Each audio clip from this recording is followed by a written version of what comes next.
Hello friends. In this video, I'm going to show you how to turn on the Earn Badges mode on YouTube. This feature makes your experience more fun and interactive because you can collect badges based on your activity and engagement. First of all, open the YouTube app on your phone and make sure you are signed in with the correct account. This is very important because all your badges will be saved in that specific profile.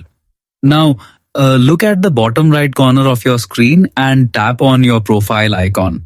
After that, you will see a new page open.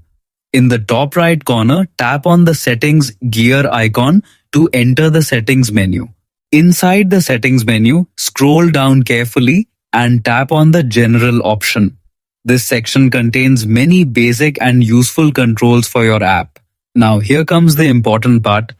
Scroll down again until you find the Earn Badges option. When you see it, simply tap the toggle switch next to it to turn it on. Once it is enabled, your account will start tracking activity for earning badges automatically. That's it. You don't need to do anything else. Just use YouTube normally, watch videos, engage with content, and enjoy the experience while earning badges in the background. It's a small setting, but it makes your app experience more engaging and rewarding. That's pretty much it, friends. If this video helped you out, don't forget to like, share, and subscribe for more simple tips and hidden features just like this one. Thanks for watching till the end. I really appreciate your support.